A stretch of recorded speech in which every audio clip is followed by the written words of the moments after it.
Bueno, muy buenos días, bienvenidos a un seminario nuevo, una charla nueva de estrategia.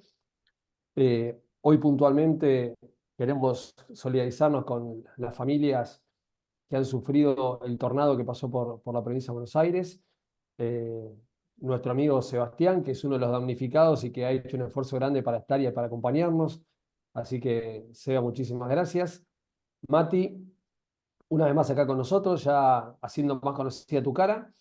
Te agradecemos de vuelta la predisposición y estar eh, en este seminario. Así que vamos a ver qué novedades nos puedes presentar de esta Argentina que se va queriendo acomodar con todas las variables macroeconómicas que estamos necesitando entender para poder integrar al agro y ver cuál pueden ser las mejores alternativas para nuestras empresas. Así que bienvenido, Mati, adelante, todo tuyo. Dale, gracias Pato y gracias por invitarme a participar una vez más.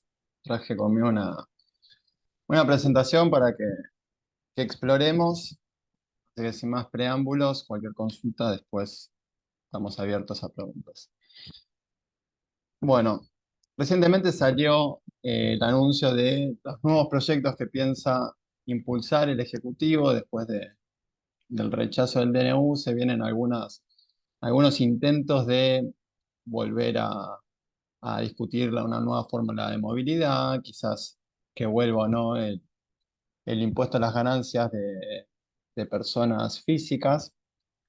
En este cuadro que vemos acá, ¿cómo se lee? Tenemos tres columnas. En la primera columna, la estimación oficial, que era lo que tenía el gobierno, lo que anunció en diciembre, ni bien asumieron, de cómo pensaban llegar a ese equilibrio financiero, si el superávit primario de 2 puntos que vemos ahí.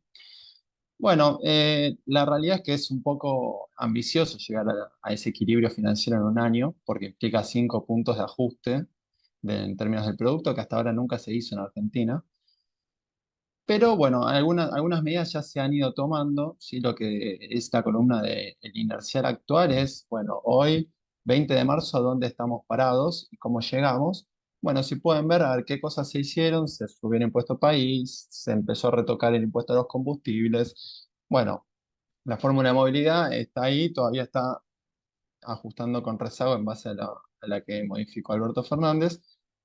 Pero si al día de hoy, al 19 de marzo, no se hicieran más ajustes, bueno, llegaríamos a un resultado primario negativo de 1 punto, partiendo de 4. Entonces, objetivamente la dinámica va a ser mejor este año. Nosotros en nuestro escenario estamos manejando que el superávit primario es difícil de alcanzar, pero estamos esperando que emparden al menos el equilibrio primario, es decir, lo que es previo al pago de intereses, que eso quede en un neto de cero, lo cual sería una muy buena noticia. Sería una transformación desde lo que es la administración pública en un año que me parece que sería para festejarlo. Ahora, cuando empezamos a ver cómo viene siendo esa dinámica, digo, se desagrega un poco esos números. Vemos que en febrero la Secretaría del Tesoro, mejor dicho, perdón, anunció de vuelta superávit fiscal. Pero cuando uno ve la dinámica del primer trimestre, empieza a ver que hay cuestiones del gasto que no son sostenibles, ¿sí? Si bien el gasto cayó un 36% real en el bimestre, un tercio más o menos lo explican las jubilaciones, que recortaron 30% su poder adquisitivo. Eso es algo que a priori no es sostenible y mismo el FMI está pidiendo que se revise eso para que se haga un ajuste, pero que sea sostenible en el tiempo. Vemos que pasaba en la motosierra por lo que son los gastos de capital, ¿sí? La obra pública, ¿sí? Muchas veces descentralizada en las provincias. Eso, bueno, es un resorte, tienen la potestad de cortarlo. Si quieren priorizar un poco más la actividad, tendrán que darle un poco más de caja a eso, pero es algo que podrían mantener. Y después, otra gran parte del gasto, donde se ha ido, en este caso, pisando, son los subsidios económicos. ¿Por qué decimos pisando? Porque estimamos que a febrero, al cierre de febrero, las necesidades de Camesa, ¿sí? Camesa es el que administra el mercado eléctrico mayorista, bueno, ascendieron a 900.000 millones, de los cuales el Tesoro le giró 150. Entonces, ahí hay una diferencia crucial entre lo que es pisar un gasto y otra cosa es recortarlo, ¿sí? Porque si yo no llego a fin de mes y digo, bueno, no pago el colegio de los chicos, sí, como esto se mide en base caja, es decir, cuánta plata, cuántos billetes te sobraron al final del mes, me va a dar que estoy en superávit, pero en realidad estoy contrayendo una deuda, ¿sí? Entonces, si uno quisiera calibrar eso por la deuda de Camesa, es decir, si el Tesoro efectivamente lo hubiera pagado a Camesa, lo que es un superávit financiero, o sea, un superávit fiscal de 0,1 puntos del PBI sería 0,1 puntos negativos, es decir, déficit. Entonces, eso para contextualizar un poco la dinámica fiscal. Lo que esperamos hacia adelante es, bueno, los subsidios económicos se van a reducir en la medida que se avance en la recomposición de tarifas, eso viene demorado, y lo que es jubilaciones esperamos que a partir de abril más o menos empiece a discutir una fórmula de indexación por inflación. Ahora, cuando vemos lo que significa este aumento, recomposición de tarifas, fíjense que actualmente lo que es la industria paga la tarifa plena, ¿sí? Paga el costo total de generación. Ahora, el punto crucial, el punto álgido está en los ingresos medios y altos. Los medios son los más representativos. Buscar este ajuste que signifique 0,5, 0,6 del PBI implica que las boletas de luz vengan aumentadas por 6, ¿sí? Este 550%, simplemente para cubrir la mitad del costo de generación. Entonces, lo que quiero decir es un aumento más que sensible, ¿sí? Para intentar mejorar la cobertura que hoy está en torno al 10% menos, llevarlo al 56%. Todo esto, ¿sobre qué está apalancado? Sobre la confianza que tiene el público sobre el presidente, porque vemos que no es una gestión con capital político, le cuesta mucho meter proyectos de ley, mismo el rechazo del DNU, entonces su capital político va a ser la confianza de la gente y los resultados económicos. Entonces, más pronto que tarde va a tener que empezar a dar resultados en lo que es la macro, porque la paciencia de la gente también tiene un fin, más cuando estamos recién saliendo de inflaciones de 20%. Yendo a ese terreno, vemos que la inflación viene desacelerando bastante rápido. Esto está un poco sostenido por lo que es el ancla fiscal del 2% de crawling peg que está llevando a cabo el Banco Central, pero también una caída muy sensible de la actividad. Como pueden ver en el gráfico a la izquierda, nosotros esperamos que en el promedio del año la actividad caiga 3,5 puntos, ¿sí? Pero bueno, si se fijan entre el primer y el segundo trimestre, la caída acumula cómodamente un 6% y es una caída bastante severa que bueno, esa recesión es lo que está también moderando la escalada de los precios. Como podemos ver a la derecha, nosotros estamos esperando más o menos que marzo se mantenga en línea con lo que fue febrero. Sí, hubieron bastantes aumentos de precios regulados entre colegios, prepagas, luz. Bueno, todo eso que impacta en febrero va a hacer que esperemos una inflación similar a en marzo impacta, perdón, vamos a tener una inflación similar a la de febrero. Hacia adelante esperamos que continúe el ritmo de desinflación. Acá la cuestión cambiaria va a ser crucial, pero de momento tenemos muy buenos resultados. Sin perjuicio de ello, vamos a ver que a mitad de año vamos a tener inflación anual del 300%, es decir, la cosa va a valer 4 veces más de lo que valía en el año pasado. Y esto es un escenario bien comportado. Entonces, este es el desafío que enfrenta el gobierno. Cuando vemos por qué proyectamos una desaceleración, pero no tan abrupta como quizás se empieza a leer en otros lados, es que vemos que todavía hay una dispersión de precios bastante importante. ¿Sí? Este gráfico de dispersión que ven a la izquierda, lo ideal es que todos esos puntitos estén concentrados. Eso significaría que los precios están todos alineados. Lo que vemos que están más lejos del centro es vivienda, agua y electricidad, es decir, las tarifas, educación, que recién a partir de marzo va a empezar a recomponer, y comunicación. Esos son los más alejados. ¿Sí? Fíjense que son todos principalmente rubros regulados. Entonces, cuando empezamos a ver, ok, supongamos que quisiéramos, porque esto es importante para encarar un programa de estabilización. Uno no puede encarar una estabilización si no tiene los precios alineados, porque en el momento que la inflación realmente está bajando y converge a un cierto valor, cuando yo quiero recomponer un precio atrasado, constantemente me corre de la dinámica que yo vengo tratando de encarrilar, ¿sí? Por eso es importante partir de precios alineados. Es una experiencia que aprendimos de 2016, 2019. Entonces, si yo quisiera que todo esto esté más o menos en el mismo nivel, implicaría, como ven acá, ese pedacito rojo de la barra, implicaría 41 puntos más de inflación. Entonces, lo que en febrero fue una inflación anual de 276%, si yo lo hubiera corregido todo a febrero, hubiéramos tenido 320 casi. Entonces, si bien esto es la máxima donde llegan todos a estar 100% alineados, que en la práctica nunca van a estar iguales, pero la idea es que estén cercanos, nos da una noción de que todavía hay una tarea pendiente en términos de corrección de precios. Eso respecto a lo que es la dinámica local. Respecto a la dinámica internacional, el dato de inflación de Estados Unidos sigue preocupando. ¿Por qué? Porque la inflación núcleo siguió desacelerando cada vez menos, o sea, baja, pero cada vez le cuesta más bajar. Pero cuando uno ve la inflación en servicios, lo que es servicios empresariales principalmente, el B2B, es el quinto mes que acelera consecutivamente, ¿sí? Entonces esto es lo que empieza a preocupar a la Reserva Federal, que hace que por lo menos las tasas no se vayan a mover de acá hasta junio, ¿sí? Por lo menos. Sobre esto se monta que China está proyectando una desaceleración en su crecimiento. En vez de crecer 7, se espera que crezca 5. Entonces, todos estos factores combinados le están pegando a los precios de los commodities. Entonces, con una China que crece menos, una inflación en Estados Unidos que se muestra bastante peliaguda, bueno, quizás hay espacio para pensar que los precios de los commodities les sea difícil repuntar, sino incluso ir en la dirección opuesta.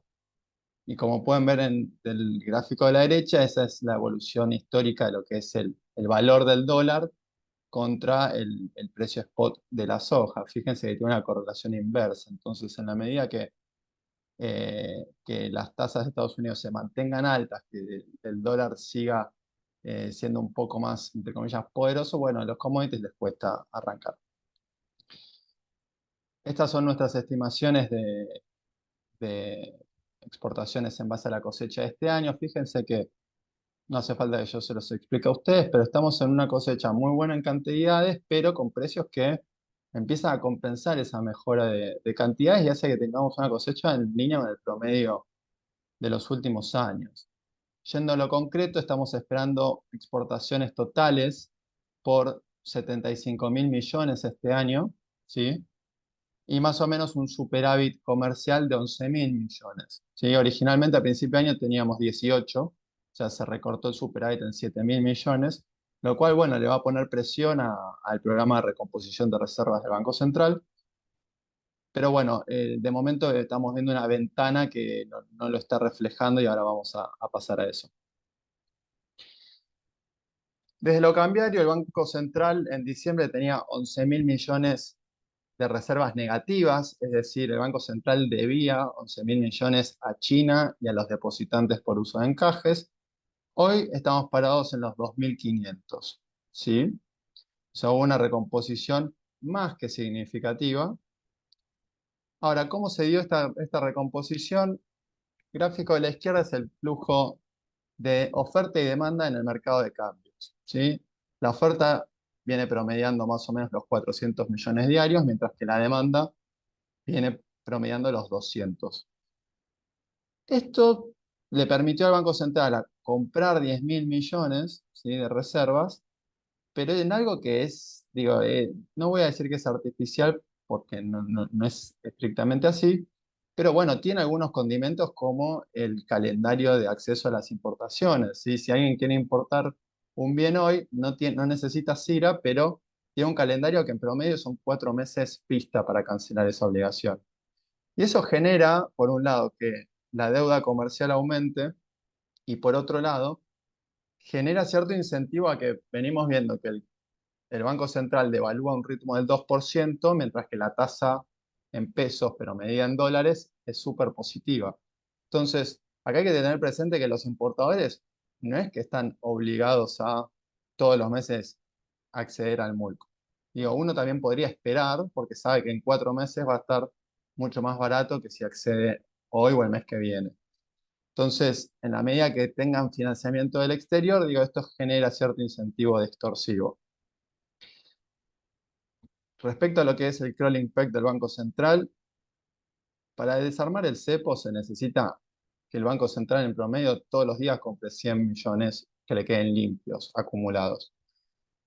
Hoy vienen en un promedio de 130 porque justo ayer vendió. Hasta ahora los días que vende es cuando hay algún pago de deuda privada, pero digo, son muy puntuales. Vamos a ver cómo sigue la dinámica en estos próximos días.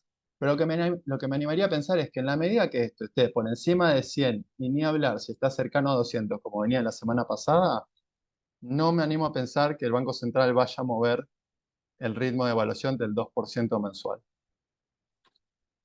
Respecto a lo que es importaciones, esto es, febrero está estimado, ¿sí? Ayer salió el dato de comercio exterior, falta el dato de lo pagado, ¿sí? Datos cerrados de vengado, falta el base caja, pero en base a nuestras estimaciones, en lo que va de esta gestión se habrían acumulado casi 9.000 millones de dólares de deuda de importadores. Sí, deuda nueva, no la del Boprial, que ya en teoría se resolvió, sino deuda de diciembre en adelante.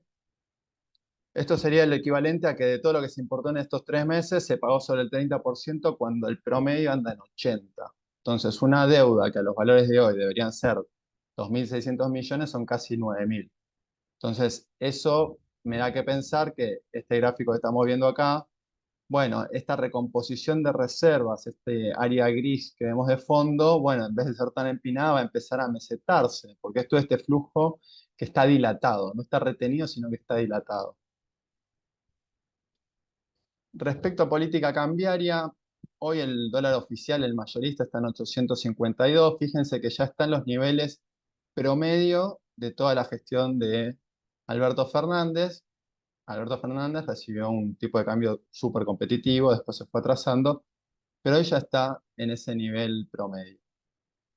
¿Cuál es el tipo de cambio que mide el FMI? Los 930, ese promedio histórico. ¿Sí? Entonces ya nos empezamos a ubicar por un nivel que está no vamos a decir muy por abajo, pero ya empezó a socavarlo.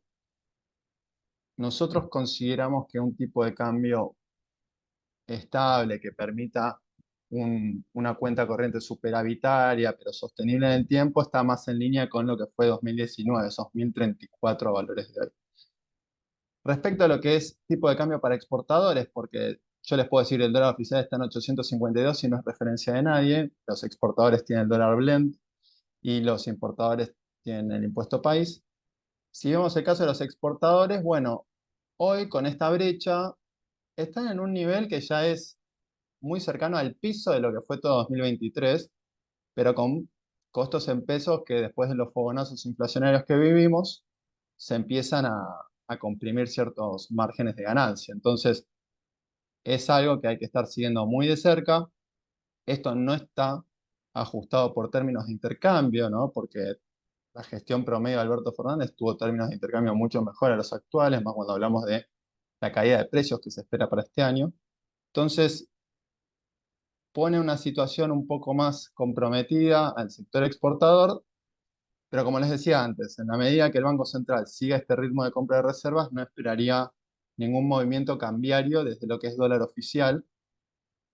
Entonces entiendo que si hubiera una ganancia de competitividad, vendría más por el lado de lo que sea la brecha, ¿no? En la medida que la brecha suba, bueno, le da un premio extra al exportador. No obstante, los 852 donde estamos parados hoy, ¿hacia dónde iríamos para finales de junio? Bueno, nosotros consideramos que lo óptimo es, para lo que es la programación macroeconómica, es ir ajustando las variables con cierto margen por si uno tuviera que tomar eh, tuviera que hacer ciertos ajustes porque la coyuntura lo amerita. Bueno, eso significaría que el crawling corra más en línea con el 5 o 6% mensual desde abril. Y eso haría que el dólar importador, ¿sí? Que es el de referencia para controlar la demanda, se mantenga en 858, ¿sí? De hoy. Recordemos, esto tiene el impuesto país del 17%, o sea, esto hoy son 1.000 pesos. Bueno, con un crawling del 5,5, los 1.000 de hoy en finales de junio son 860. Pero acá la cuestión es que no importa lo que piense Matías de Lucas, sino lo que piensa el Banco Central.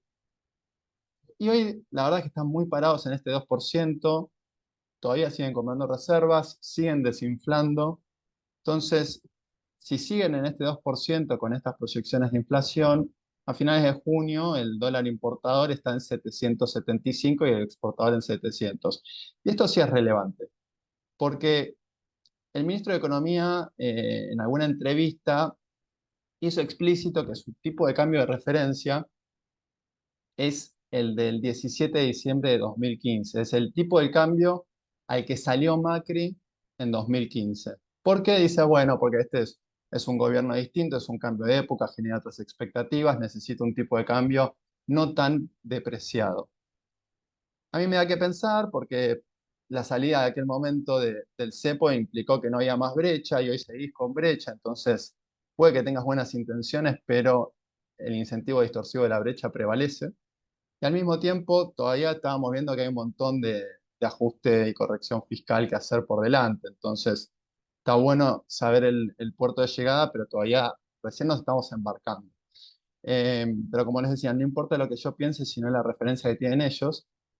Y ese dólar de referencia a precios de hoy son 770.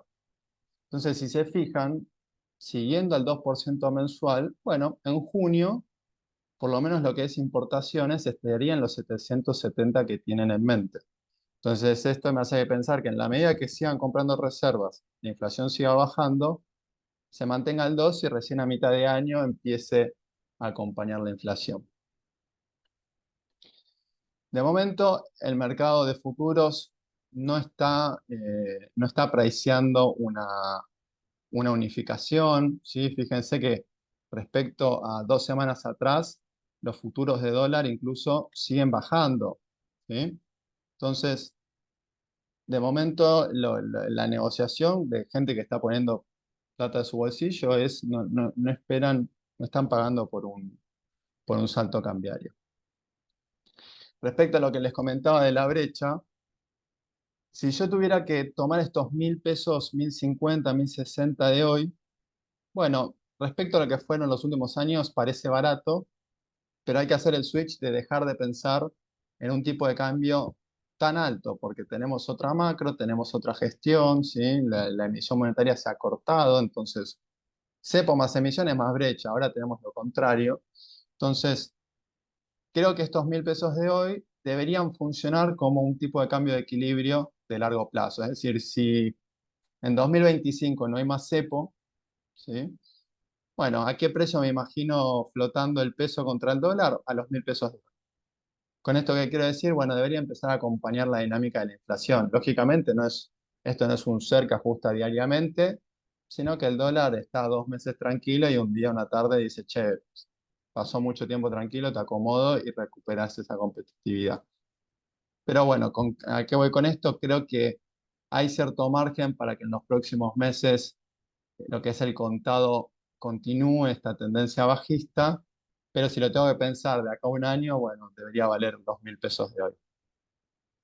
En línea con esto, creo que la baja de tasas, ¿sí? de, de la semana pasada, por un lado, se tomó en medio de un canje de deuda, ¿sí? Para los que no están al tanto, la semana pasada la Secretaría de Finanzas ofreció un canje de deuda para el sector público y en ese canje de deudas ofreció tasas más altas a las que estaba pagando el mercado. ¿Sí? Esto hace que si la tasa sube, el precio de los bonos caiga. Eso generó un estrés en el mercado secundario de bonos el lunes de la semana anterior, que derivó en que el Banco Central terminó comprando $500 millones en bonos, ¿sí? Para contener ese estrés en el mercado. ¿Qué pasó? A la noche, mercado cerrado, anunciaron una baja de tasas. Entonces todo eso volvió a darle vida a lo que es la curva CER del mercado de bonos. Pero bueno, a lo que voy con esto es esta baja en la tasa de interés tiene tres tres objetivos. Uno, yo creo que fue para moderar este estrés en el mercado de bonos. Dos, para seguir licuando, ¿sí? Cada vez la tasa negativa es menos negativa. En el verano era 13% negativa, ahora está en torno al 5% negativa, pero claramente están muy empecinados en seguir licuando pesos. Y el tercer objetivo es, yo creo que intentaron ver cómo reaccionaba la brecha cambiaria, ¿sí? ¿Por qué? Porque en la medida que la brecha recomponga un poco más, el Banco Central no tiene que mover el crawling, pero sí se recompensa a los exportadores. El tema es que justamente faltan pesos y la verdad es que la brecha subió 5 o 6% y después empezó a bajar de vuelta. Entonces le está costando repuntar. En términos de pesos, esto que hablamos de que hay menos pesos, gráfico de la izquierda muestra los pasivos que tiene el Banco Central, ¿sí? La línea azul es la base monetaria, los billetes que ustedes tienen en el bolsillo ahora, que no es más que si tienen que pagar un estacionamiento, pero es el billetaje que está en mínimos históricos, mientras que los pasivos remunerados, lo que eran las LELIQs, ahora son los pases, están en 6 puntos del producto, ¿sí? O sea, 3 puntos menos de lo que era al inicio de la gestión. Entonces, esta licuación feroz, ¿sí? Y cuando el gobierno habla de saneamiento del Banco Central, se refiere a esto. Estoy comprando reservas y al mismo tiempo estoy absorbiendo pesos, ¿sí? Bueno, sí, yo creo que eso es una verdad, pero están administrando plazos, porque vimos que las reservas recompusieron con algunos condimentos, y lo que es pesos, fíjense, si yo miro desde que asumieron cómo se ha comportado la base monetaria, bueno, desde que asumieron, emitieron el equivalente a 0,2 puntos del PBI. Eso es neto, ¿sí? El gráfico de la derecha, la barra roja. Eso es lo que se emitió en el neto. ¿Por qué se emitió neto? Principalmente por compra de dólares al sector privado, 2 puntos del PBI. Esta es la contracara de la recomposición de las reservas. Nosotros estimamos que deberían estar emitiendo en torno a 3,5 puntos, 4 del producto este año por compra de reservas.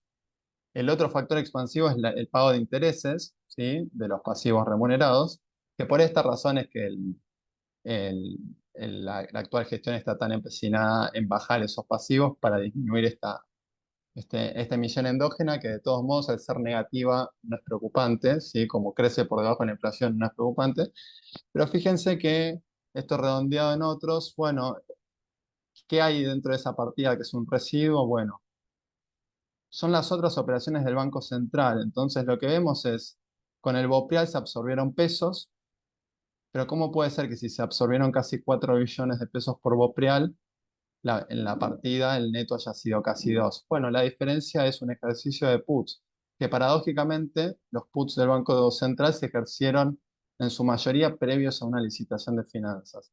Entonces, ¿a qué quiero ir con esto? Bueno, se disminuyeron, como veíamos en este gráfico, los pesos que circulan en la economía, cayeron en 3 puntos del producto, pero en estos meses, en lo que va desde enero, los puts del Banco Central crecieron en 1,5 puntos. Entonces es una contingencia, es un pasivo donde el Banco Central no lo tiene reflejado en el balance porque no se ejecutó, pero es una contingencia ahí presente, ¿sí? De todos modos, no es un riesgo alarmante, ¿sí? Nosotros estamos proyectando que lo que es la deuda remunerada del Banco Central a mitad de año está en 5 puntos del PBI. ¿Sí? Fíjense, arrancó en 9, hoy está en 6. Bueno, esperamos que esté en 5 y monedas a mitad de año, cada vez va decreciendo pero menos. Y en el ejercicio de la derecha, si se ejercieran la totalidad de estos puts, los puts no es más que los bancos ejerciéndoles un derecho de compra sobre algunos bonos al Banco Central. En definitiva, es el Banco Central estaría obligado a emitir para comprarle bonos a los bancos.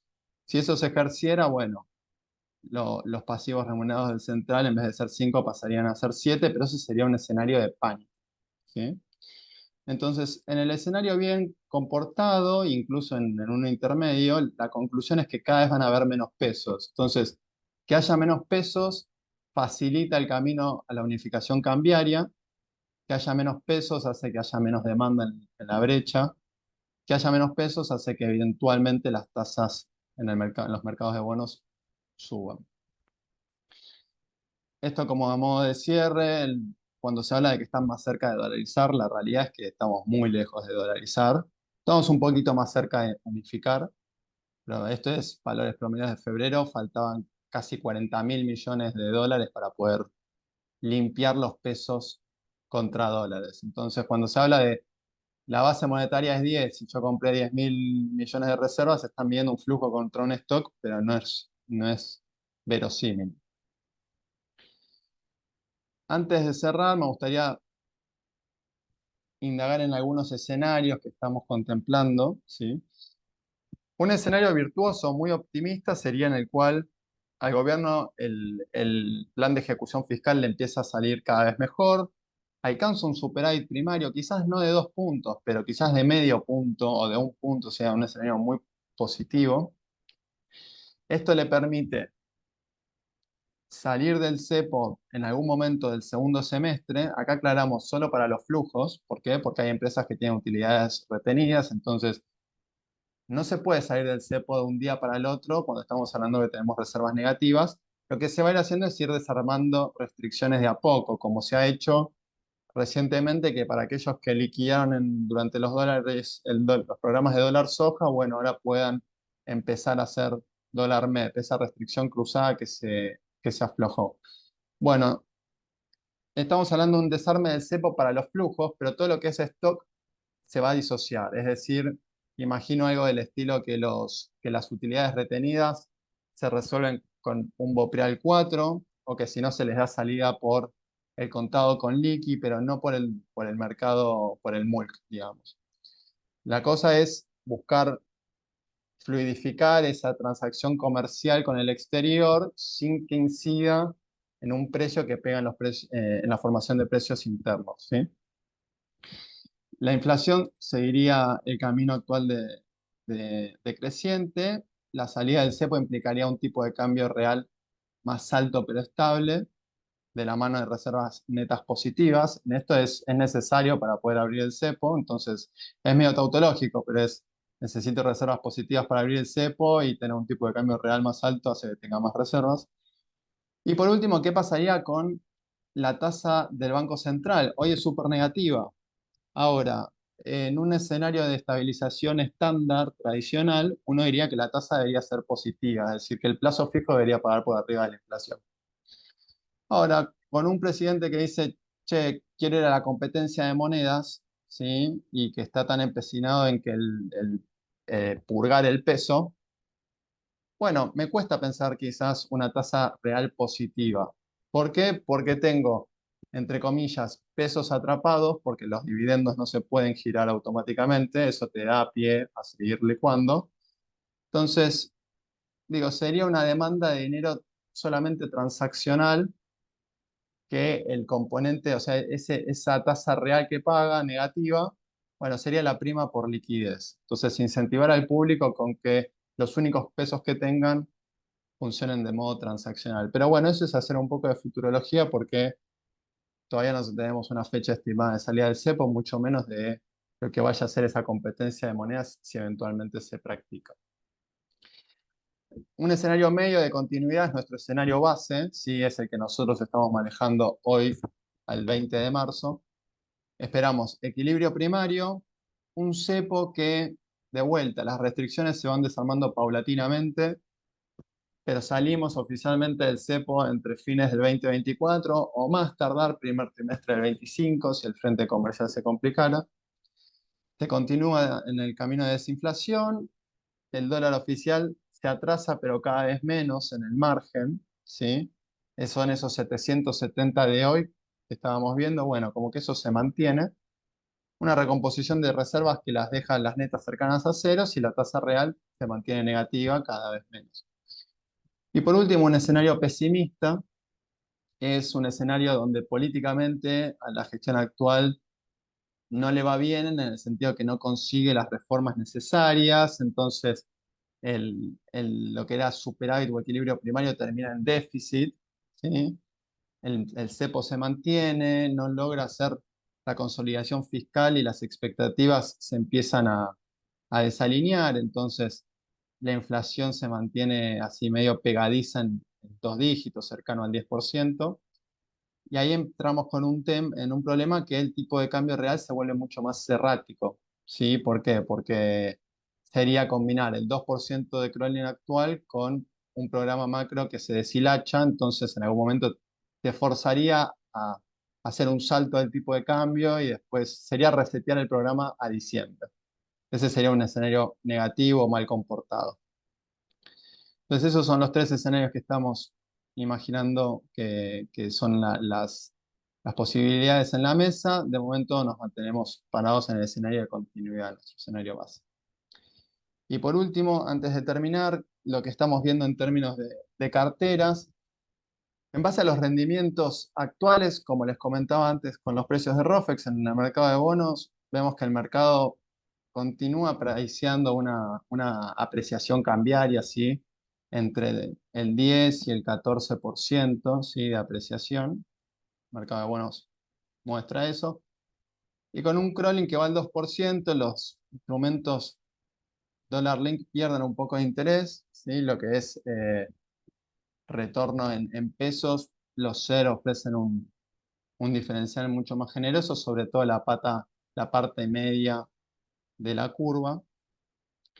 Y acá, como podemos ver, esto es una simulación de más o menos en torno a cuánto están rindiendo. Vemos que lo que es 2000, fines del 2024, principios del 2025, es lo que estamos viendo como una mejor posición en el sentido de que un poco más atractivos. Pues si bien hoy no hay nada que pague 100% de inflación, la prima negativa por debajo del SER es menor y ofrece rendimientos que no son nada despreciables. Si las tasas se mantienen como están rindiendo al cierre de ayer, bueno, estaría rindiendo por arriba del 10% la parte de fines del 2024, principios del 25, y en un escenario donde las tasas suben 500 puntos básicos, o sea, 5%, bueno, seguimos por arriba de la tasa de pases o de plazos fijos. Entonces ahí es donde en este tipo de simulaciones vemos que hay escenarios más y menos positivos. Después respecto a lo que es la curva hard dólar, los bonos en dólares, el spread entre lo que es legislación New York y Argentina se está reduciendo, está en torno al 4,5%. Los bonos en dólares están en máximos. De hecho, ayer lo que es el Bonar 2030 tocó los $50, el 50% de paridad, ¿sí? Cuando ese bono salió a cotizar, rendía está en el 51, o sea, está prácticamente de valor al que salió originalmente. Es un rally súper sostenido. Bueno, el futuro de esto va a depender de cómo siga el derrotero fiscal, pero a priori las expectativas que el mercado está teniendo sobre Argentina son más que positivas. Y hasta acá llegamos con la presentación de hoy, espero no haberlos aburrido. Y después, nada, creo que al final de la presentación vamos a estar abiertos a preguntas. Correcto, Mati, muchísimas gracias. La verdad que bastante claro. Vamos a dejar las preguntas para el final y lo invitamos a Sebastián. Si hay que seguir por ahí, Seba, y te sumás, de vuelta te agradecemos el esfuerzo de producción que tuviste que hacer para estar acá hoy acompañándonos. Así que todo tuyo. Bueno, buen día. Gracias, Pato, por la introducción.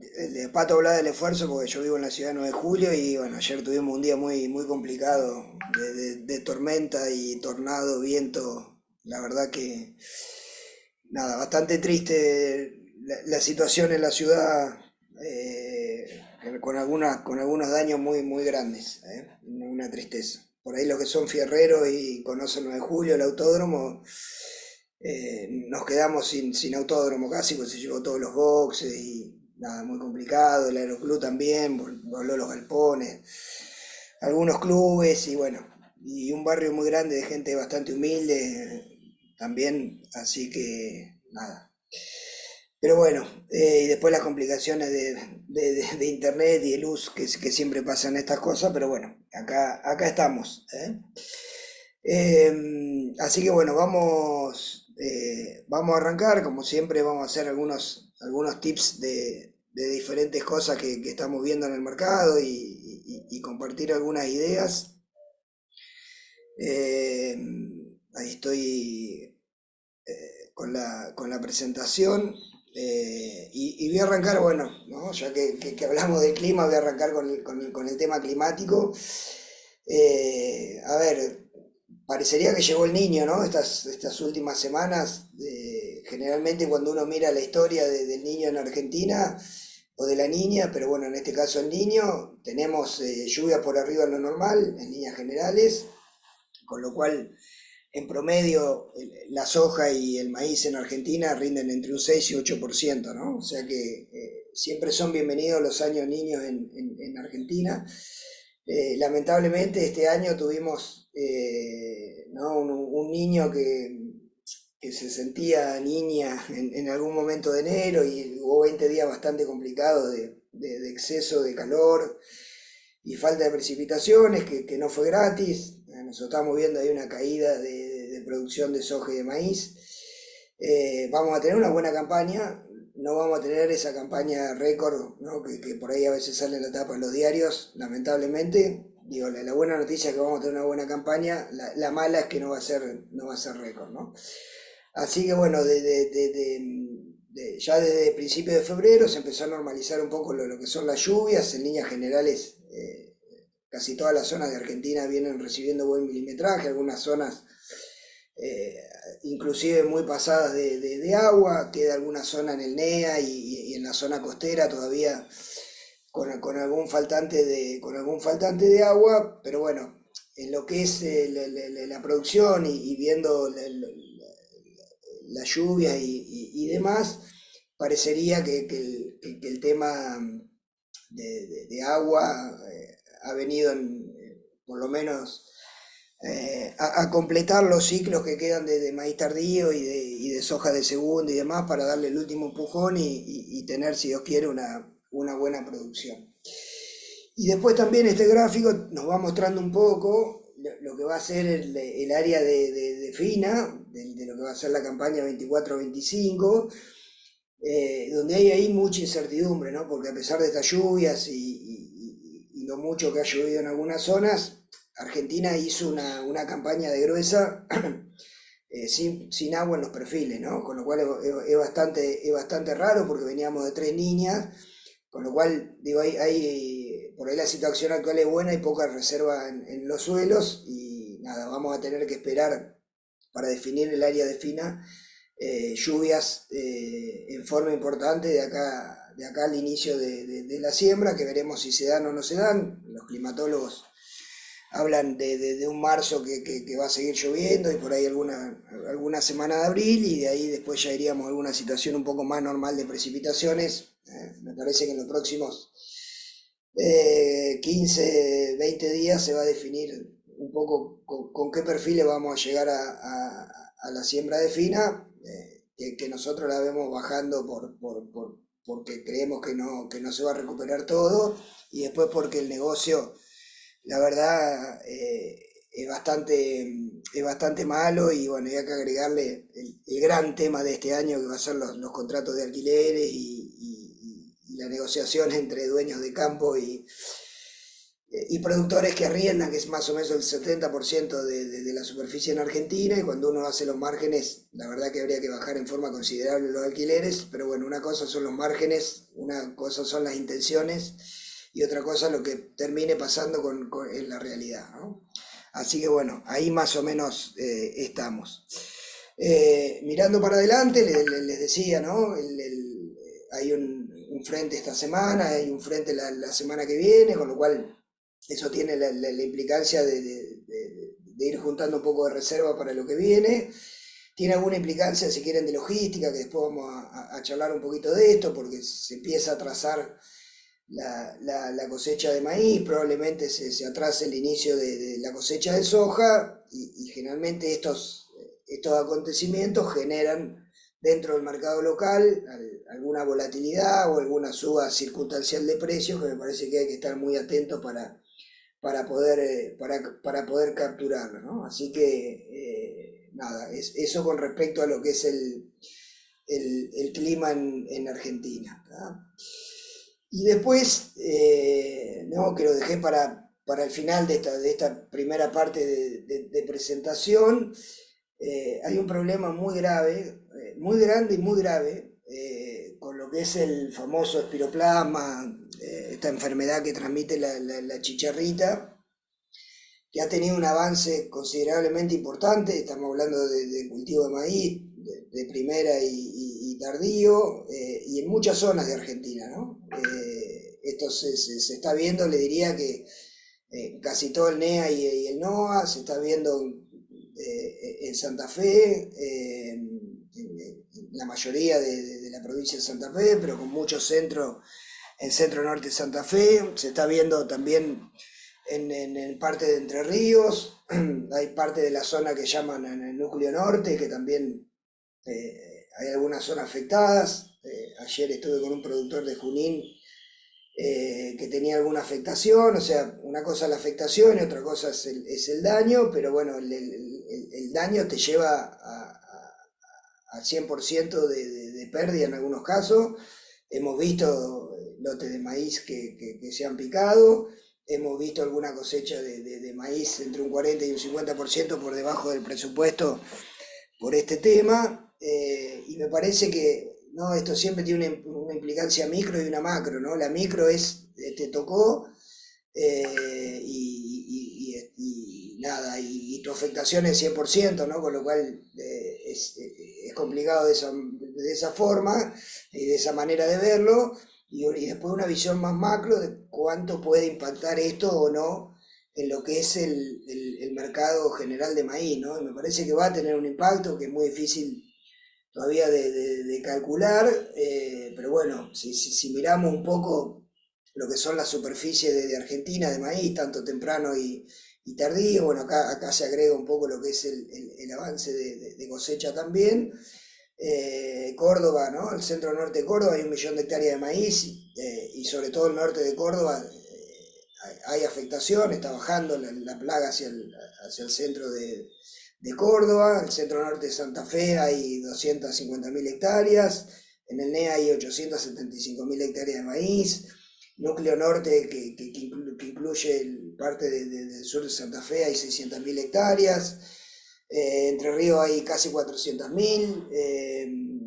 Nada, o sea que cuando uno empieza a sumar la cantidad de hectáreas donde está esta plaga, por suerte en provincia de Buenos Aires se ve poco por una cuestión climática de fríos y heladas que corta un poco el ciclo de la chicharra, que es el vector. Cuando uno empieza a sumar la cantidad de hectáreas, la verdad que es un tema bastante preocupante, ¿no? Con lo cual, nada, es un tema para seguir. Me parece que va a hacer ruido, lamentablemente va a hacer ruido en lo que es la producción de maíz, y bueno, y veremos cómo sigue evolucionando. Y a mí lo que me llama la atención es la velocidad, ¿no? La velocidad de ocurrencia y la sorpresa de muchos productores, con maíces espectaculares visualmente, pero bueno, cuando entran al lote se empiezan a encontrar con este problema, ¿no? Así que bueno, esperemos que salgamos de esta de la mejor manera en esta campaña, y bueno, y será trabajo de ingenieros y genetistas para ver cómo se encara la campaña que viene, ¿no? Porque no hay muchas formas de combatir esta plaga en temas de variedades y demás, así que es un desafío para la próxima campaña también de maíz. Bien, y la última con respecto al clima, y después vamos, si quieren, a ver un poquito más del negocio. Digo, no maten al mensajero, pero bueno, lo rojo es la probabilidad de niños, que es donde estamos hoy. Estas semanas son un típico año niño, con un montón de lluvias, humedad y demás, pero bueno, ya todos los modelos muestran que vamos a una transición neutra en los próximos meses, y hay un 75%, casi 80% de probabilidad de niña para lo que es la primavera y el inicio del verano, ¿no? Con lo cual digo, lo que no se sabe es cuál va a ser la intensidad de la niña, si va a ser una niña con baja temperatura y eventos complicados. Eso puede cambiar, ¿no? Eso puede cambiar y podemos tener una niña más acorde a alguna niña que no produzca mucho ruido, pero sí que vamos un año niña, ¿no? Entonces esto te condiciona un poco la mirada del negocio del año que viene, y se agrega a todo lo complejo que es la campaña 24-25 en cuanto a lo que es los márgenes, la relación de insumos-productos, el no cierre de alquileres, bueno, etcétera, etcétera. La parte climática también se suma, ¿no? Y habrá que armar una estrategia productiva y comercial acorde a este nuevo escenario, ¿no? Así que bueno, hasta acá si quieren con el tema climático y algunas cosas de Argentina. Ahora les voy a mostrar, voy a cambiar un poquito voy a cambiar la presentación, y les voy a mostrar algunas otras cosas que tienen que ver con el inicio de la cosecha y que tienen que ver con el inicio de la toma de decisiones, ¿no? Porque generalmente estamos muy pendientes si el maíz vale 150.000 o 152, o si ¿no? Si Bahía pagó los 160 o no, que son precios muy buenos cuando uno hace el FAS teórico. Pero bueno, el precio es parte de los ingresos y después tiene mucha implicancia lo que es la logística y los costos comerciales, ¿no? Entonces, digo, en este momento que hay muchos que han empezado a cosechar maíz, algunos que han terminado y otros que están arrancando a cosechar girasol, algún lote de soja que pueda aparecer en el corto plazo, digo, la logística tiene su costo, ¿no? Esta es una curva de flete, es una calculadora de flete que después se las puedo mandar a Pato si a alguno le sirve para que ustedes la vean. Yo acá puse 300 kilómetros, ¿no? Y más o menos un poco la tarifa que se estaba manejando en algunas zonas era parecido a $23, ¿no? Esto es muy general, ¿no? Porque cada cual negocia de manera diferente. Y la última CATAC de marzo, que es un poco la que se empieza a hablar y un poco la que se empieza a negociar, nosotros estamos viendo que probablemente esté esa CATAC con algún descuento, ¿no? Podemos suponer un 10% de descuento, que va a llevar una tarifa cerca de $33, ¿no? Entonces, digo, si tenés una diferencia de 8 o $10 en la tarifa de flete, y si estás cosechando o te queda todavía algún grano de la campaña pasada, digo, cuanto antes se mueva la mercadería, mayor va a ser la oportunidad de negocio y eso te condiciona por ahí una venta rápida, ¿no? Esto es mucha plata, ¿no? 8 o $10 por tonelada en cualquier cultivo es mucha plata, ¿no? Entonces, ahí hay que prestar atención y después obviamente los negocios puntuales que hay de húmedo y bueno, todas esas cosas que empiezan a dar vuelta en esta época del año, ¿no? Así que esto es un tema para seguir muy de cerca, ¿no? Por otro lado, también les dejo una idea que también se los puedo mandar. Empiezan todo lo que son las negociaciones de tarifas, ¿no? de cosecha y demás. Este es ¿no? Recién vimos mucha macro, ahora esta es un poquito la macro del campo, si quieren. Y dice, bueno, ¿cuánto va a valer la cosecha de los diferentes cultivos? Aquellos obviamente que pagan.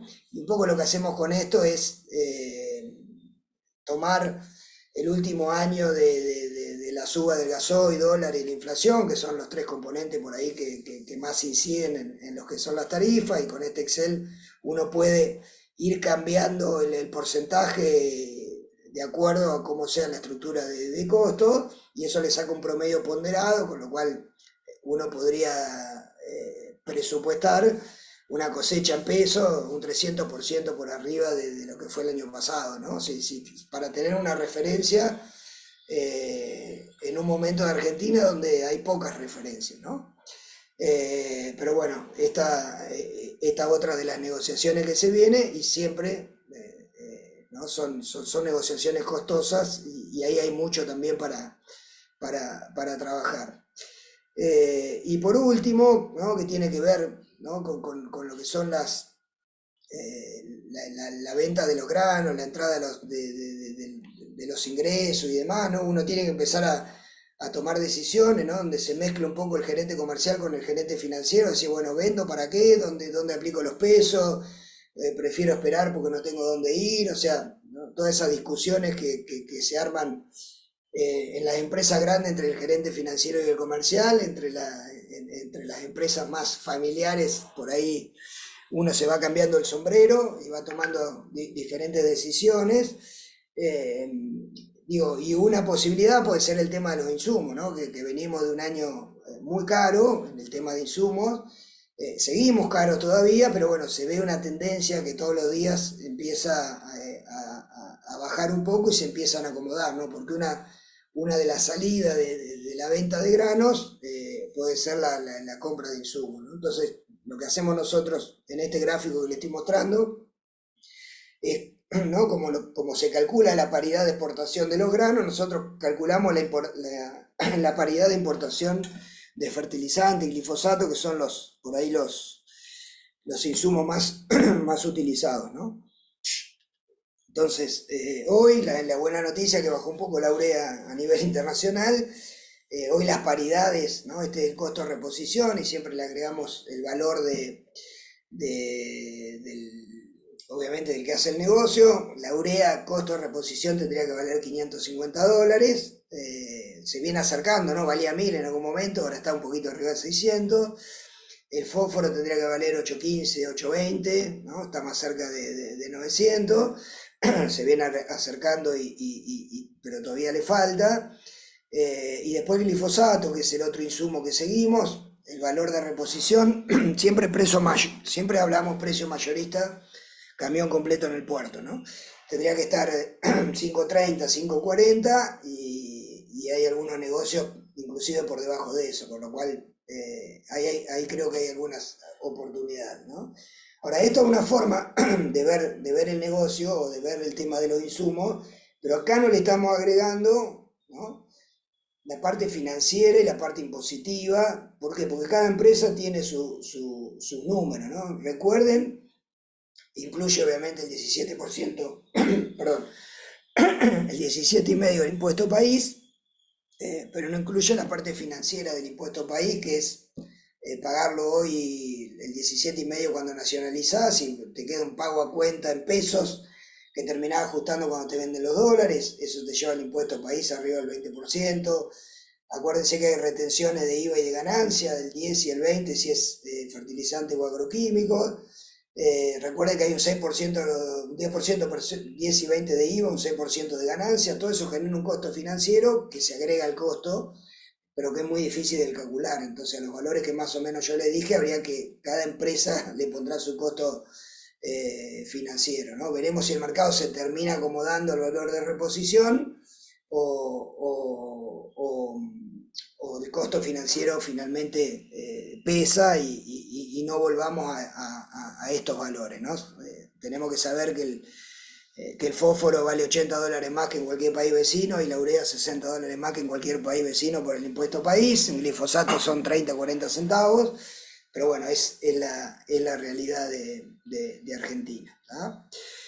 Bien, hecha esta introducción, volvemos un poco a mirar algunos tips de mercado y meternos un poco en la coyuntura para ver qué está pasando, ¿no? Vuelvo al clima, ¿no? Vuelvo al clima porque en este momento se empiezan a hablar, ¿no? En lo que es soja y maíz, de dos cosas importantes. Primero, el 80% del maíz en Brasil, que Brasil el año pasado fue el mayor exportador mundial de maíz, le ganó a Estados Unidos.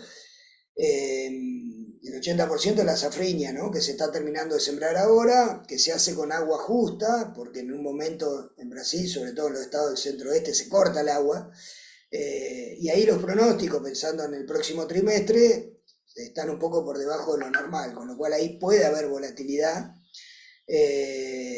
Ya Brasil viene bajando un poco el área y la producción de safrinia, ¿no? Entonces, digo, hay que poner una lupa muy grande en el tema climático y en el tema de Brasil, particularmente en los próximos meses, ¿no? Ahí creo que puede generar volatilidad, como para que los precios, ¿no? Siempre más pensando en el maíz tardío que en el temprano, puedan tener alguna reacción positiva, ¿tá?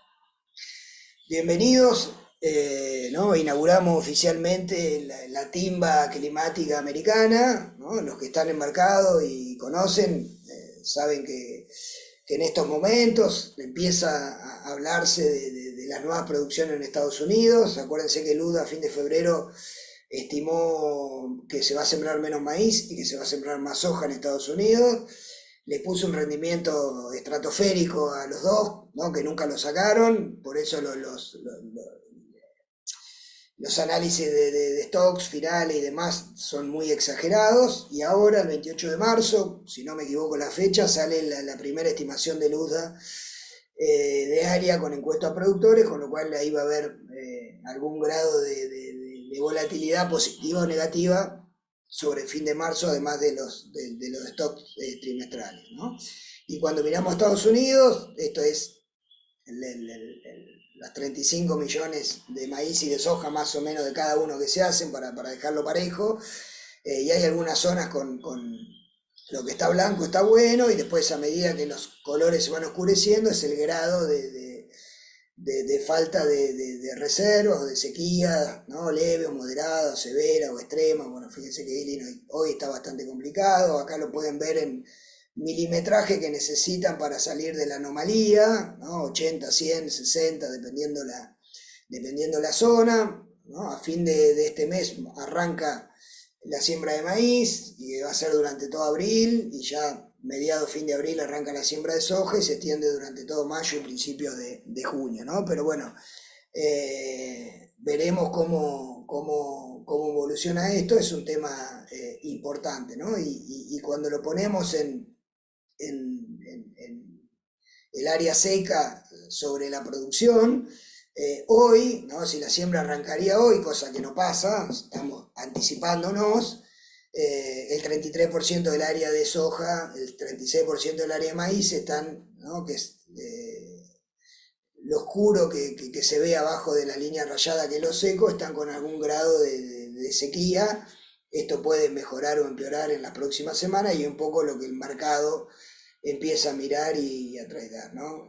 Con lo cual digo, el tema climático te genera o va a generar cierto grado de volatilidad, ¿no? La volatilidad es buena, siempre, ¿no? Porque genera oportunidades, ¿no?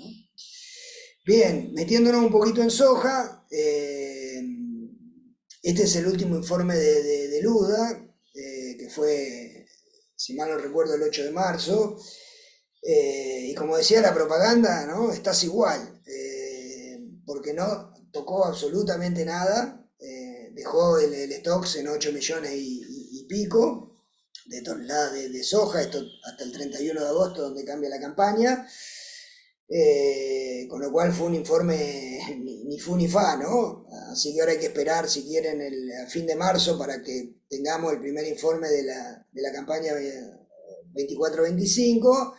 Y en abril veremos cómo ajusta el informe finalmente mensual con todo lo que es la demanda de estos últimos días y las últimas semanas. Pero bueno, no tuvimos grandes novedades en soja, ¿no?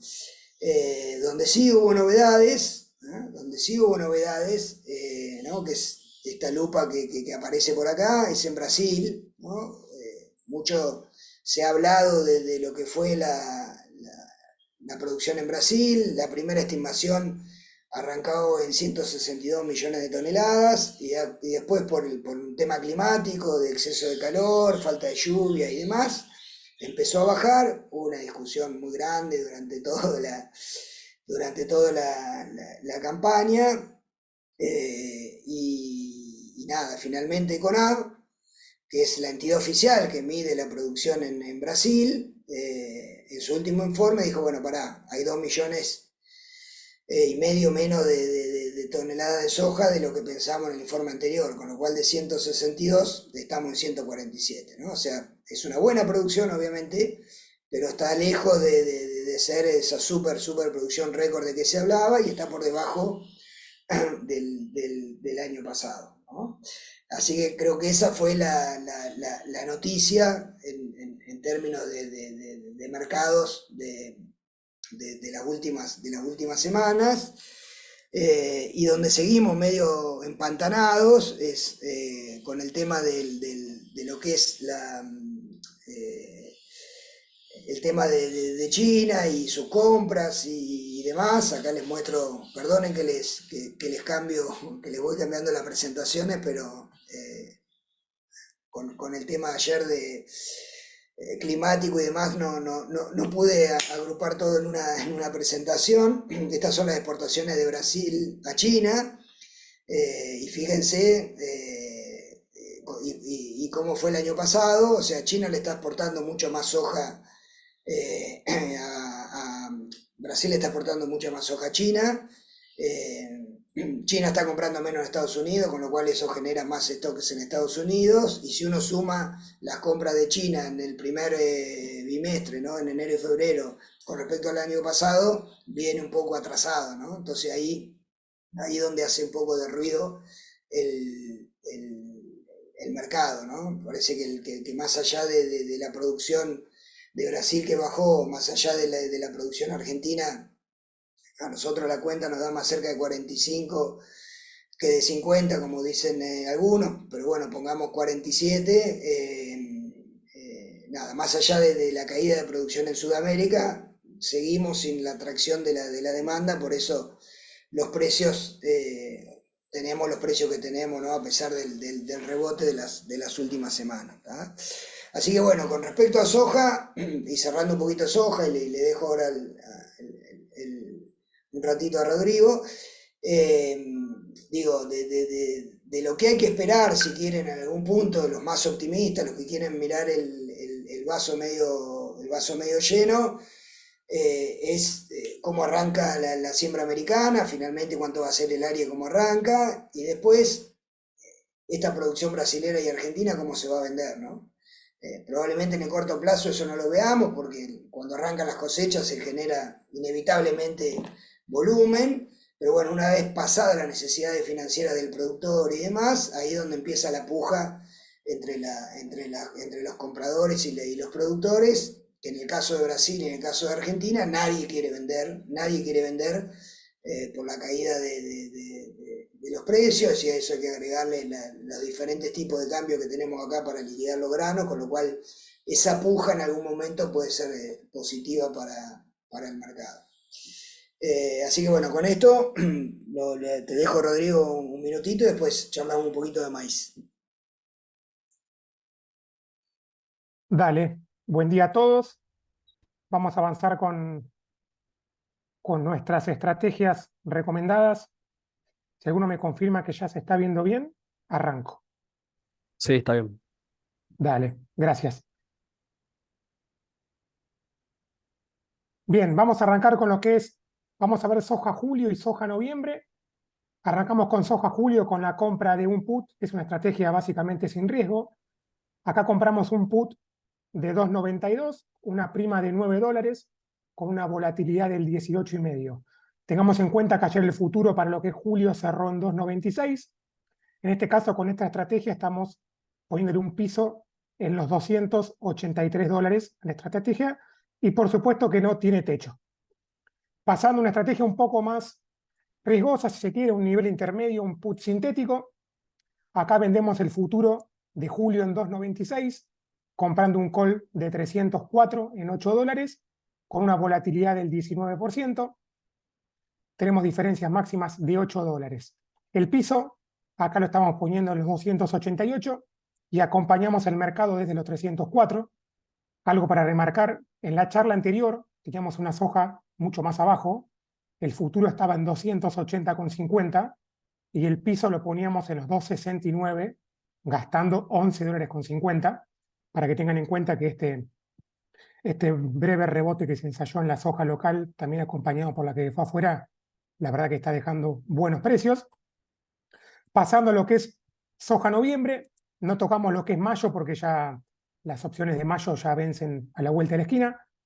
Soja noviembre, compra de put, un put 2.88, pagando $10 de prima, con una volatilidad del 18,5, Rodri, teniendo en discúlpame, cuenta, sí, fíjate si la puedes poner en toda la presentación a la página, así se ve mejor.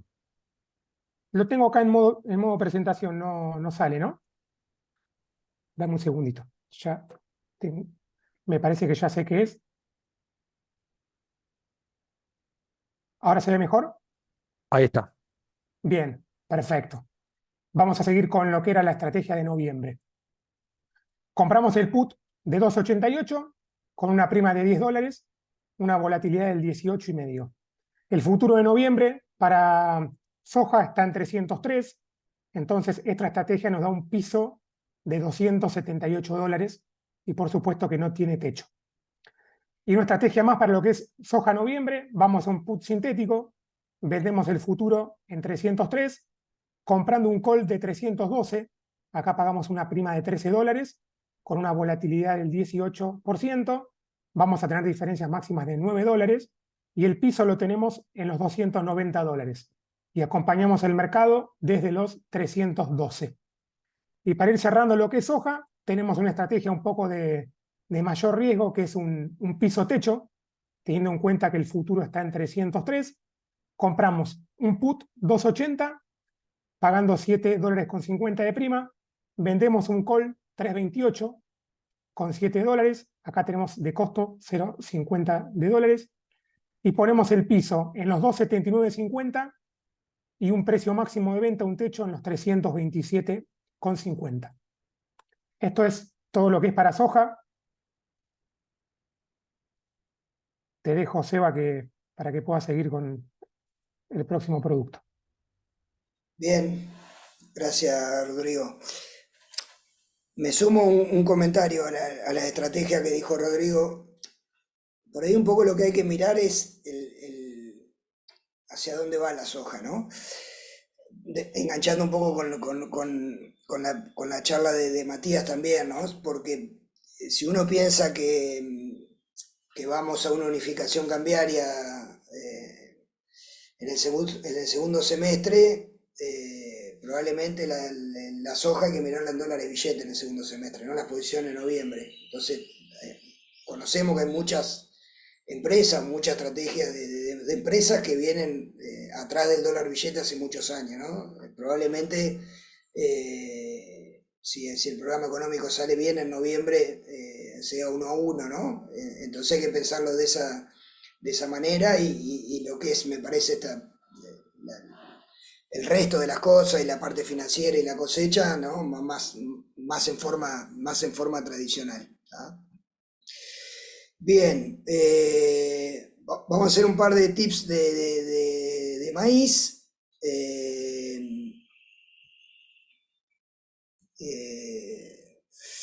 Repaso un poco repaso porque fui medio rápido, digo, ¿qué hay que esperar de maíz, ¿no? El tema, ¿no? O la agenda del maíz. Y pensando en el tardío, yo creo que vamos a tener alguna posibilidad de volatilidad y de ponerle mejor precio al tardío que el actual, basado primero en los pronósticos de la safrinha de Brasil, ¿no? Yo creo que ahí se puede generar un poco de volatilidad. Segundo, empieza la siembra americana en breve, como les dije, y acuérdense que en maíz vamos a menos hectáreas, ¿no? Para mí la gran diferencia entre maíz y soja es que el maíz ya puso el freno de mano, ¿no? Generalmente los mercados de commodities son perfectos, ¿no? Y el precio va regulando la oferta y la demanda, ¿no? Obviamente que no es lo automático que a uno le gustaría que sea, pero cuando hay menos precios, hay menos siembra, hay menos producción, y cuando eso pasa, suben los precios para que se genere más área y más producción, ¿no? Entonces, lo que está pasando con el maíz es decir, bueno, ¿quiénes son los dos grandes jugadores de maíz hoy del mundo? Uno es Estados Unidos, que va a sembrar menos. Veremos cuánto menos con el informe de Luda de marzo. ¿Tá? Y el otro es Brasil, que ya sembró menos. ¿Tá? Entonces, digo, los dos países están poniendo el freno a mano. Me parece que esa es una buena noticia para el maíz, no para la semana que viene, pero sí mirando un poquito con faros largos. ¿Tá? Cuando vamos al informe de Luda de maíz, el último, ¿no? Acá tienen la lupita con respecto al informe anterior, no cambió ni una coma, con lo cual, digo, estamos en ese punto exactamente con la misma información. Ahí tenemos que esperar el informe de fin de marzo y bueno, para generar un poco nueva información, pero ahora estamos con información vieja porque no ha cambiado. ¿Tá? Y en el tema de Brasil, con respecto al maíz, fíjense que la producción de Brasil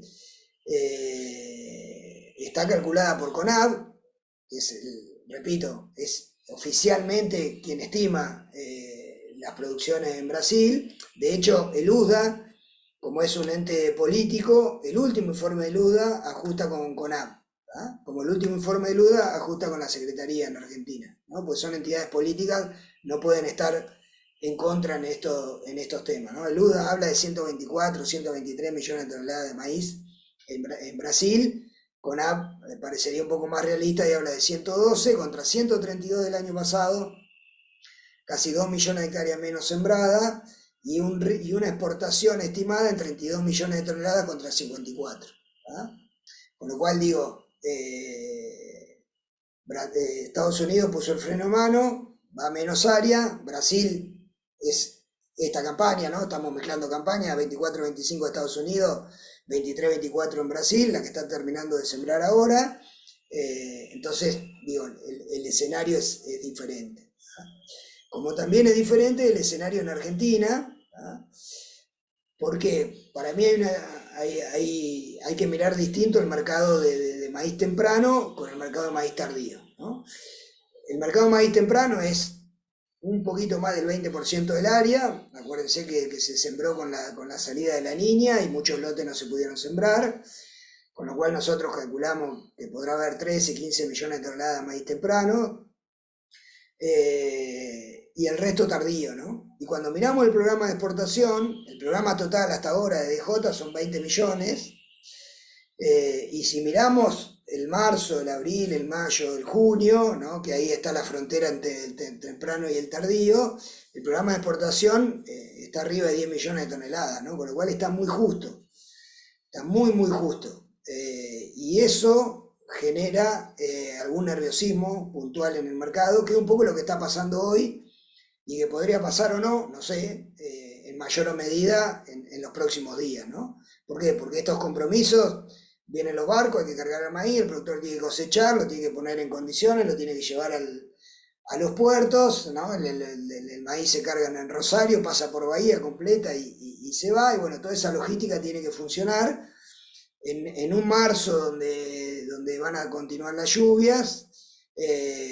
Cuando termine la lluvia probablemente ya esté la soja y el maíz y el productor cambia el chip y se pone a cosechar soja, con lo cual me parece que el maíz temprano es un negocio de oportunidad. Me parece que hoy está por arriba de lo que tendría que valer.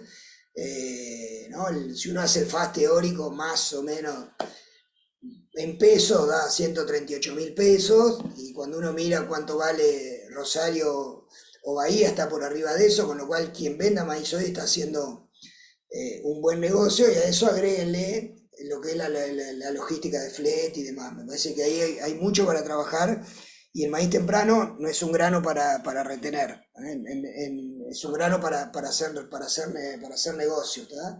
Lo que no sé si dentro de 15 días va a haber un mejor negocio que hoy. Eso no lo puedo saber porque es un negocio de logística, no de precio. Pero el de hoy es bueno seguro. ¿Tá? Y la última que les muestro para cerrar con maíz y darle paso a Rodrigo y después a las preguntas, Fíjense lo que es la curva de precios en Argentina y en Chicago, ¿no? Si uno mira la curva de precios de soja, está planchado el mercado, ¿no? Como que ve un mercado tranqui, la soja vale lo mismo hoy en Chicago que en mayo del año que viene. Ahora, cuando miramos el maíz, la campaña que viene vale $20 más que esta, ¿no? Con lo cual, digo, el mercado te dice, mirá, hoy hay exceso de maíz, hay un problema de exceso, pero no sabemos qué va a pasar el año que viene, ¿no? Haciendo una traducción así rápida. Entonces, si uno piensa, ¿no? Miremos 5 minutos con faros largos, si uno empieza a pensar en la campaña que viene y tiene que presupuestar maíz, ¿no? Y agarra una curva de base histórica, uno puede, con una buena estrategia comercial, ir a buscar a los 190 para la campaña que viene, que me parece, con la misiadura que hay hoy de precio, me parece una buena noticia, ¿no? Me parece que el maíz tiene un poquito más de buena onda en el mercado que lo que es soja. ¿Ah? Así que nada, eso con respecto a maíz. El disponible, el que están cosechando, para mí es caja, el tardío son esperar los momentos de volatilidad y poner el faro largo allá en la próxima campaña, que me parece que se va a poner interesante. ¿Ah? Y para ¿no? Como idea general y como estrategia, ahora lo dejo a Rodrigo. Bárbaro. Aprovecho también para comentarles que si bien siempre vemos estrategias de lo que es soja y maíz MTR, está la posibilidad también de cubrirse utilizando los contratos Chicago, todo de acá desde Argentina. Pero bueno, no quería dejar de marcarlo por ahí si quieren evitar el ruido local y cubrirse directamente con lo que es afuera, también está la posibilidad. Para ir cerrando, vamos a ver lo que son las estrategias de maíz. Tenemos maíz julio y maíz diciembre. Lo mismo pasa con el maíz abril, ni nos metemos porque ya es un mes que está cerrando. Maíz julio, compra de put, es una estrategia, por supuesto, sin riesgo. Put 160 con una prima de $6. Acá tenemos una volatilidad del 24%. Teniendo en cuenta que el futuro ayer cerró en los 164, le estamos poniendo un piso de $154 y por supuesto que no tiene techo. Miren lo que fue la charla anterior del mes pasado, teníamos el futuro en $154, le poníamos un piso en los 145 gastando $7. También interesante el mini rebote que tuvo el maíz. Vamos a un put sintético también para maíz julio, vendemos el futuro en 164, comprando el call de 172, pagando una prima de $4.50. Acá también tenemos una volatilidad del 23,2%. Las diferencias son de $8. Le ponemos un piso con esta estrategia del 159,50 y acompañamos el mercado con el call a partir de los $172. En la charla anterior teníamos el futuro en 154, le poníamos un piso en los 143, mucho más abajo, y gastábamos $11 y acompañábamos el mercado en 148. Y última estrategia, vamos a lo que es maíz diciembre con un put sintético. El maíz diciembre ayer cerró en $175. Vendemos el futuro en 175, comprando un call de 176 a $13.80. Acá tenemos diferencias máximas de $1. El piso lo estamos poniendo en los 161,20 y acompañamos el mercado en los 176. Esto fue todo de estrategias.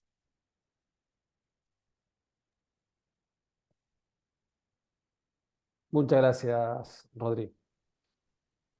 Seba, ¿vos terminaste ya? Sí, hasta ahí habíamos quedado, Pato. Y quedamos Perfecto, 10 abiertas las puntos. preguntas. Estamos en tiempo. Estamos en tiempo, nos quedan 5 minutos para las preguntas. Mati, la primera va para vos. Y acá Gabriel Toya nos consulta que si tiene que tomar un crédito a 2 años para adquirir maquinaria o construir un galpón, si lo tomarías en pesos a una tasa del 70 o en dólares a una tasa del 3%. Sí, perdón. Entiendo que el 70 es TNA, que es lo que están ofreciendo ahora. Nada, siempre revisar eso porque después lo que es el costo financiero total es mucho más alto de lo que suele hacer el TNA, eso para revisarlo. Pero mira, yo creo que lo que es tasa contra, entiendo que es exportador, en base a la pregunta que hace Gabriel, pero yo creo que la tasa se le va a encarecer mucho en términos de sus ingresos. Por lo menos este año creo que se le va a encarecer mucho, así que creo que iría más por la opción de tener calzado el préstamo con sus ingresos y iría más por la opción de dólares al 3. Después, si quiere hacer alguna estrategia de carry como para disminuirlo, es otro tema, pero creo que en pesos se le va a encarecer mucho. Clarísimo. Está clara la respuesta. La otra consulta, Mati, es eh, ¿cómo ves los posibles movimientos de la tasa de la Unión Europea y esto cómo afectaría un fortalecimiento del dólar con respecto a que sabemos que si un dólar está más firme, los commodities tienden a bajar, ¿no? A ser más caros para la exportación, sobre todo desde Estados Unidos, que ya vemos que hoy China está eligiendo importar más materia prima desde Brasil como socio estratégico más que Estados Unidos y ahí hay una cierta tensión. Mira, yo creo que el Banco Central Europeo está un poco optimista en que pueda recortar la tasa a mediados en junio, ¿sí? Entonces eso, digamos, lo favorecería en términos de fortalecimiento al dólar. Entonces eso es lo que es precio de commodities, es un pelotazo en contra. Lo único ahí lo que nos puede mejorar es, como mencionaba, en el clima más adverso en Estados Unidos, que entre en sequía, pero si es por lo financiero, si Europa baja la tasa, bueno, favorece a Estados Unidos y los commodities sufren. Perfecto. Eh, la última, para cambiar el PES, es si aprovecharías este momento, esto es de tu parte económica, ¿no? Que las capacidades teóricas de pago de los commodities están por arriba de lo que, están, perdón, por debajo de lo que está pagando hoy la exportación. Es decir, la exportación estás sobrepagando el mercado en función de lo que te da el Excel, si aprovecharías para vender y comprar los dólares financieros, si comprar dólar MEP o ya dolarizarte. Creo que es un buen momento de entrada. Como les mencionaba antes, no descarto que en el cortísimo plazo lo que es los dólares financieros puedan tener un poquito más de baja, pero creo que es un buen momento de entrada a mediano plazo, sí,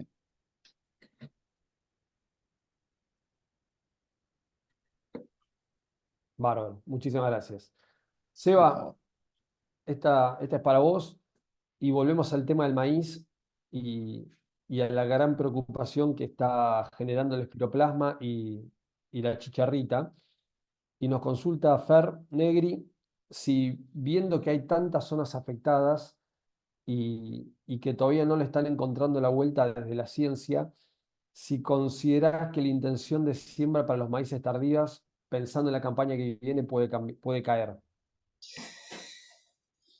Siempre Fernando con esas preguntas fáciles, ¿no? Pero le mandamos un saludo. Mira, no tengo mucha idea de la parte técnica porque no es lo que más manejo, pero sí lo que tenemos una gran red, ¿no? Y cuando aparecen estas cosas, te pones a llamar a todos los ingenieros que conoces en todos lados y están preocupados, están muy preocupados, muy, muy preocupados. De hecho, la semana pasada hubo una charla que por ahí está disponible, habría que averiguar, que organizó ACREA con APRESID y había 500 personas, había técnicos de Brasil también, que ellos la han padecido. Y bueno, una de las conclusiones fue esa, ¿no? Que podía haber algún cambio en la tendencia de siembras para la próxima campaña, porque recién, en teoría, lo que me contaron es que y los híbridos más tolerantes estarían no para este año, sino para el 2025. Eh, pero bueno, si eso es significativo a nivel nacional o no significativo, no sé, pero bueno, es una preocupación grande y me parece que estamos aprendiendo sobre la marcha, ¿no? Está claro.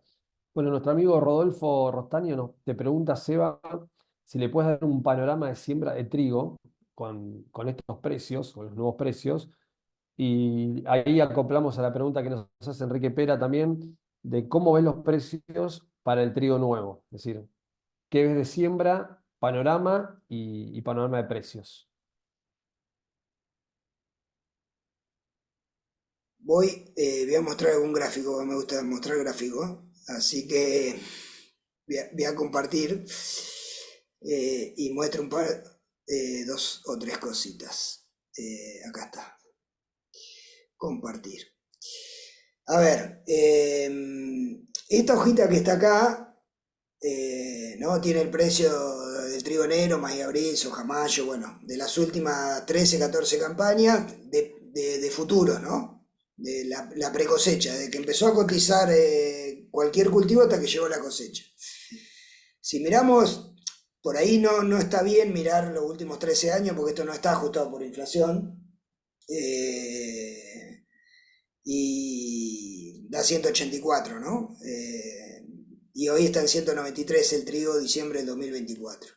Si sacamos los últimos 2 años, que fueron bastante particulares en cuanto a lo que fue la guerra y demás, que hubo un cambio ahí grande de precio relativo y demás, ¿no? Y nos vamos a la 2021, 183, 172, 193, 170, ¿no? Si mirás un poquito la historia del trigo y comparás el precio de hoy, 193, bueno, ¿ah? Bueno o muy bueno, desde ese punto desde ese punto de vista. Es una forma de mirarlo. La otra cosa que hay que mirar es si es campo propio o es campo arrendado, obviamente, ¿no? Hoy en campo arrendado me parece que no hay ningún negocio potable, salvo que cambie el precio de los arrendamientos. En campo propio tiene otra logística. La tercera cosa que hay que mirar es cómo llegás en temas de humedad de suelo, perfiles y demás. Yo creo que no se va a llegar en condiciones óptimas y probablemente caiga el área de trigo, ¿tá? Y la otra forma de verlo, a ver si lo tengo por acá, es mirar el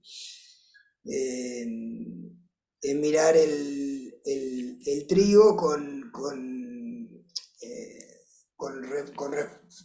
con relación a los insumos, ¿no? Entonces esta es la relación insumo-producto del trigo disponible y esta es la relación del trigo con algunos insumos futura. Entonces vos tenés que vender hoy 30% más del trigo para comprar la misma cantidad de fósforo y urea que compraste en los últimos 5 años. ¿Ah? Con lo cual, visto desde este punto de vista, tampoco es muy alentador, ¿tá? El negocio. Ahora, para mí, hay que esperar cuánto es finalmente el área en Argentina, porque lo que tiene el trigo de positivo, para ponerle de alguna manera, y muestro el último gráfico y ya no le saco más tiempo, lo que tiene el trigo, si quieren, de positivo es que venimos de un año muy malo del año pasado, de los últimos 2 años.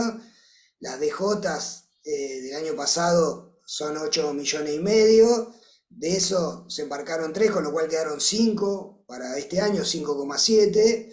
A eso se le agregó 1 millón más, con lo cual Argentina tiene un programa de exportación de casi 7 millones de toneladas y tiene 7 millones de consumo interno de trigo, con lo cual 7 más 7, estoy redondeando, es 14, y la producción estuvo por debajo de 14.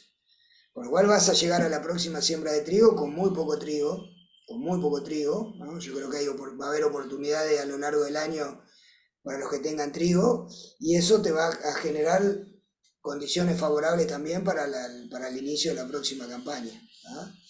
Entonces,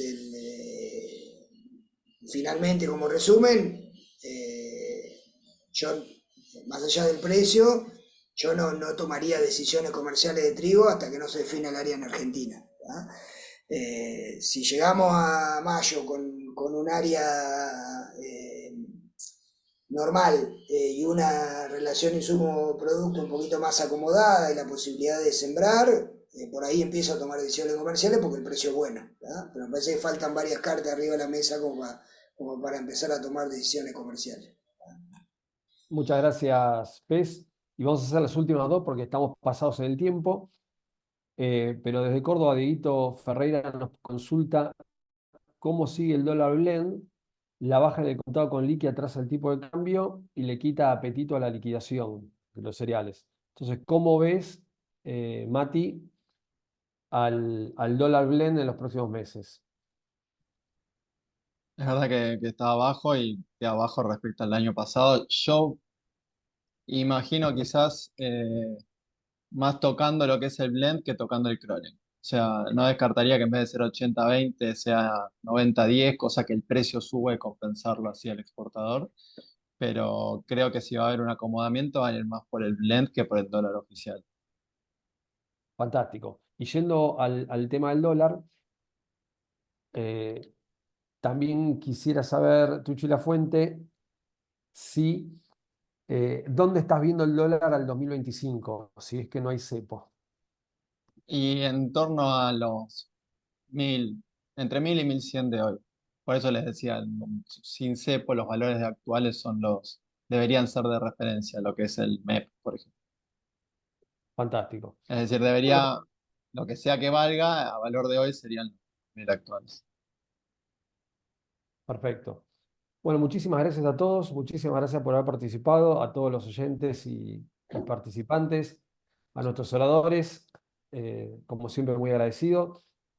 La, la charla fue muy productiva, entiendo que el escenario es sumamente volátil desde el punto de vista macroeconómico, con variables que todavía no se han ajustado, no están claras, con este atraso de tarifas que todavía el gobierno va a tener que tocar, con tipo de cambio blend para el exportador, con impuesto país para el importador, varias variables que tienen que ir definiendo, la política que juega su partido y un presidente que hoy basa su gestión en el apoyo a la gente, pero hay que ver cuánto dura, sobre todo cuando el ajuste fuerte capaz que está del lado de jubilados y empleados públicos.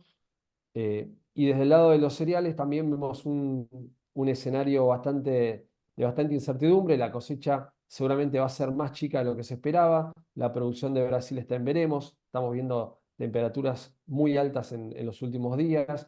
Un pronóstico para los próximos 2 meses de menores precipitaciones en el centro de Brasil. Se tiene que definir la siembra de Estados Unidos. Como con todo, Sebastián, ya le pusieron el freno a la siembra de maíz. Esto va a traer volatilidad.